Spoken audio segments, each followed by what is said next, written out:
Welcome back to our channel, ladies and gentlemen. It's a very beautiful day here in Kenya. Yesterday we were treated to declaration of Sagana III, and I mentioned in my Sagana III analysis that Uhuru Kenyatta was in central Kenya to endorse Raila Odinga.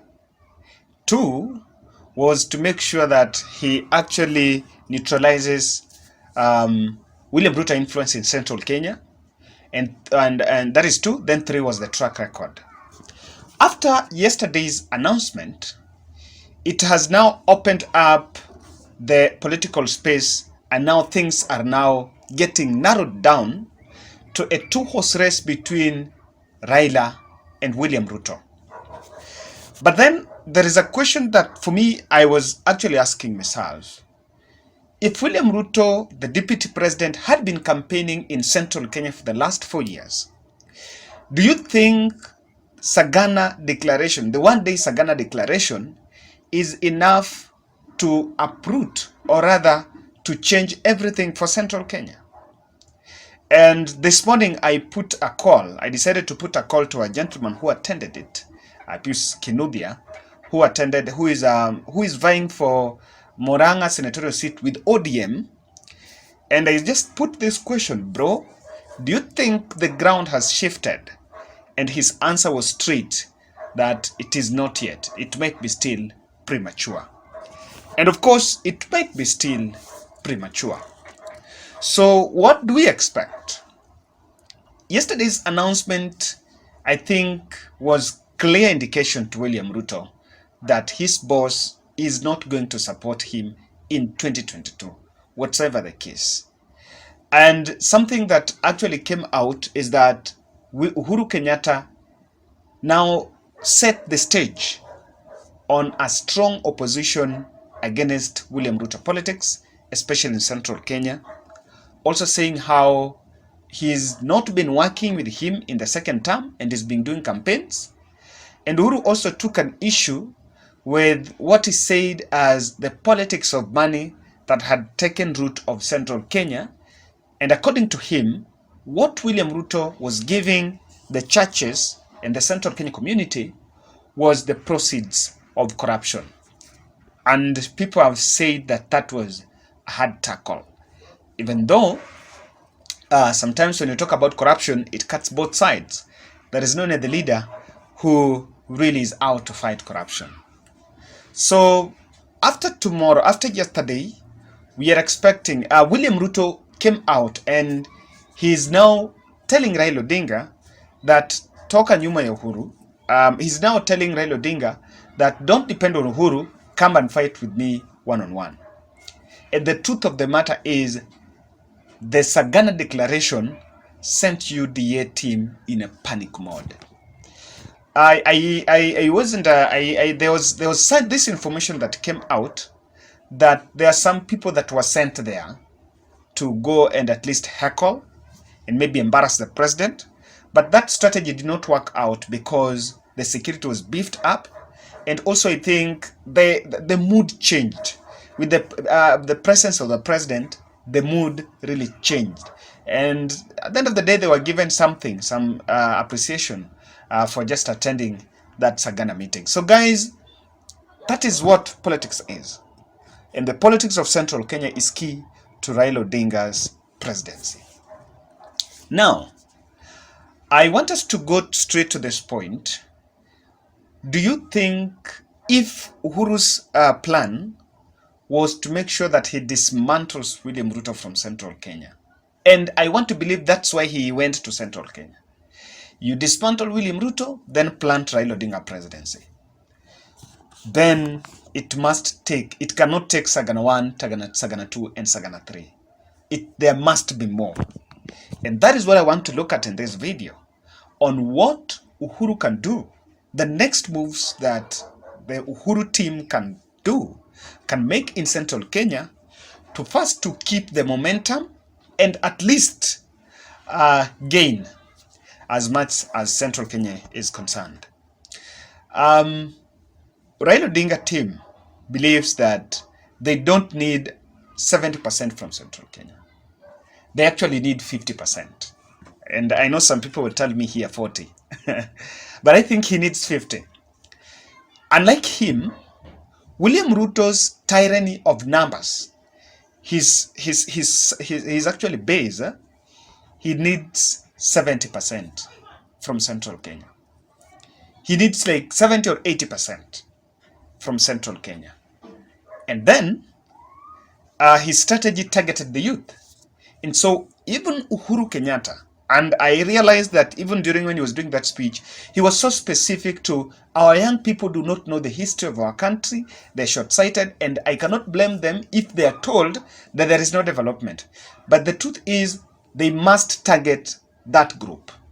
Because you don't know whether they will turn up to vote, or they will not vote completely, but that group must be targeted. So let's look at it.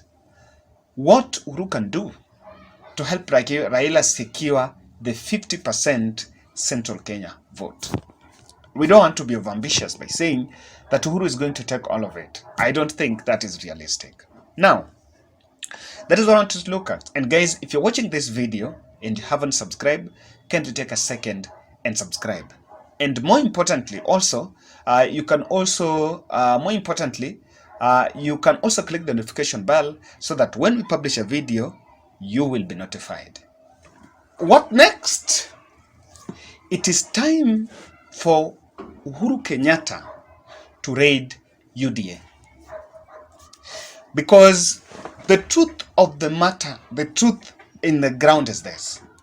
William Ruto, through the UDA party, amassed the support of, I think, 35 MCAs, if I'm not wrong, more than 20 MCAs from Murang'a during the last tour. He has also been in a position to pull Irungu Kang'at on his side, who is the Murang'a senator. In Kirinyaga, he has pulled Anne Waiguru with the co and a host of some MCAs. And even in Tharaka Nithi, he already has Mudhomi Njoki, who is the governor. So what Uhuru should do now is to target the MCAs that are in UDA. One, they are not really visible.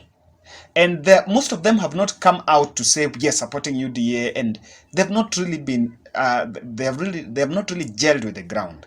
So the target now is to target the MCAs in Kirinyaga, let him target the MCAs in Murang'a, let him target MCAs in Kiambu, and the MCAs are a very key, to me, they're close to ground compared even to the MPs, because an MCA rules, especially in the village, he's going to attend burials in the village, the chief barazas, almost every like thrice in a week, because he is close to the ground. Now, if he raids UDA and targets these MCAs, that will be the first front. Then the MCAs will actually preach and will actually take his message to the people. If you clip the MCAs, the MPs will start now raising eyebrows. And some of them will even move themselves to Jubilee Party. Now, two is to target strategically some, let me say, in UDA, there are the Rigathi Gachagua, Ndindi Nyoro, and Kimani Ichung'wah are more into the national limelight, but let him go for these ones that are underground. Let him go for underground members of parliament that are in UDA. Molo MP just shifted the other day. Jaguar just went to UDA the other day. There is Maragwa MP. There are many other MPs that are just behind the scene. They only seen when William Ruto is in central Kenya. But these are MPs that will not see when William Ruto is in Mombasa. You will not see them when William Ruto is doing rallies in Western. He should target those MPs. The reason why now it is easy is because he already knows what to tell them. Just like he was telling the aspirants that were at Sagana, that let them go and tell William Ruto, let them go and tell the community the truth. That is what he should try to sell to these people. And these people now have ground. You know, politicians normally say there is a default ground they listen to. I don't know which one is that. They now have a ground to move away from William Ruto. Because initially, they didn't have a direction. They didn't have a home. They didn't have the reason why they needed to support Uhuru Kenyatta. What they can now do is they have a good narrative, and when they shift and come to Jubilee Party, it now be like, I am coming back home, and this is because the other side, I think, there is no truth.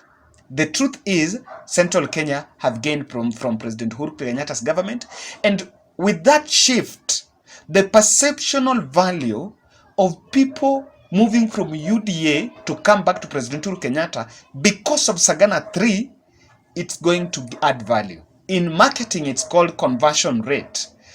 People who listen to your advert and buy your product. That is it. It should have a high conversion rate. The high conversion rate is going to give it perceptual value. That is one.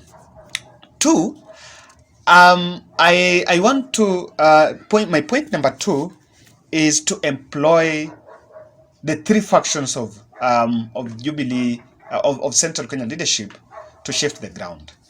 You remember I mentioned about the Maki, who I'm told are the leaders or other politicians, the Gitonga, who are the business community, then the Njamba, I was told these are the warriors. Now, if all this, and that is why I was asking people in my first video, if you remember, about Sagana, whether all this team attended. I want to believe that all of them were represented. Now, it is time for the Gitonga to go to the communities, to the villages, and do what William Ruto was doing. Interesting. Someone might ask, what was Ruto doing? What Ruto was doing was going to attend these harambes, the church harambes, the small groups, supporting the small women group, boda groups, and also, and so that. So, the issue is, if I have somewhere, if I have a well where I used to go and collect water, and now that well is closed, then I will be a frustrated person, and I may not listen to you. So what they do, the Gitongas, the business community from Central Kenya, should now go and support small businesses in Central Kenya. It is not too late. Let them mobilize these women groups. When they have their small chamas, let them send some fellas there. The county, financing, business financing avenues in Central Kenya, the Uwezo Fund, all that. I think it should all be laid there. They should do a lot of elaborate sensitization in the community so that these people can uptake what the government is doing. With that, they can listen to what Uhuru is saying. Two, let the Njamba, I don't know what the Njambas are now, the warriors, maybe the people who go to the war. I'm not saying they go to the war, but I think they should also go to the communities. They should also go to the communities and talk with the talk with the other people. Tell the people that, you know what, we are in a war. We are in a war. And the war here is to uproot William Ruto from Central Kenya. And if that is what we are going to do, then let them go. Let them go to the community and talk to the fellow youths. Let them move to the village centers, the boda groups. Let them have that Central Kenya consciousness. That is going to help target the group, the youth. Then with the Makis, I think with them, they can use the village elders and Kikuyu Council of Elders so that the elders can reign on the senior members of the society, the senior citizens from Central Kenya. And I think someone was saying that how watoto mnasema wanafuata Ruto ni sisi tuliwazaa. Sasa ni sisi tutawapatia mwelekeo. Now, if they talk, that senior members should now give direction to their sons and daughters. With that, I think the scheme might work. My other third point is Uhuru Kenyatta should hit the road in Central Kenya. It's time for him, find a way. The time for the Central Kenya tour is ripe, and Central Kenya tour is yearning for him. It is time to go to Central Kenya. Whatever he did in Sagana should be just a start. But then to cascade to Meru, I've not seen President going to Meru. In fact, let him go to Kirinyaga. Let him go to Kiambu. Let him go to Nyandarua. Let him go to Laikipia. And I think, yes, as a president, he cannot, it's not very easy for him to go and put up a rally there. But what they should do, when he's going to launch any project, and of course for him also to gel with the community, the Central Kenya community, he should launch many other projects that can be completed, the short-term projects that can be completed within the time possible, the ones that are within Central Kenya. I'm not saying that there should be some favorism there. So that by that he's also going to campaign there. But the catch is the Azimio team should also run parallel campaigns in Central Kenya, so that President Uhuru Kenyatta, alongside his tour, he can find a way and say, I am here, even if he's in Kirinyaga and Azimio is in Muranga. Fly, make an impromptu visit to that rally and say something in that rally. With that, it is done. Day 2, the same. Let Uhuru be in Nyeri, Azimio be in Laikipia. When Azimio are just doing their campaigns, President strategically, after doing his tours, also shift. Go attend that rally and say something. And also importantly, let him go with Raila Odinga. If he's doing those tours like the way he was doing in Kisumu, it's time now to go to Raila Odinga. Tell them now, physically, this is the man I want. And I think that one, for me, it's going to work. But I can also tell you that time might come. It depends on how Sagana might behave, post-Sagana reactions. But I think there might be Sagana 4, some few days to general election. Sagana 4 might come. That's my projection. Lastly, I think they need to invest and actually use the creative economy in Central Kenya. Let them target the creative economy. The creative economy advantage, these are celebrities from Central Kenya. I have come to realize that they have a big say and they have a massive following. Their following mostly are the youth. So if William Ruto can, if Uhuru Kenyatta can actually bring that team around him, that team will propel Raila agenda. This is what Magufuli did in Tanzania. Magufuli brought Diamond, Harmonize, Ali Kiba, and the creative economy together. Then the creative economy supported him, supported Magufuli. And that's why you saw Magufuli was a darling to many. So I think, just like Raila Odinga is trying to tap into creative economy, that is something that should be taken to Central Kenya. Then with that, I think they will just tone down the harshness against Raila.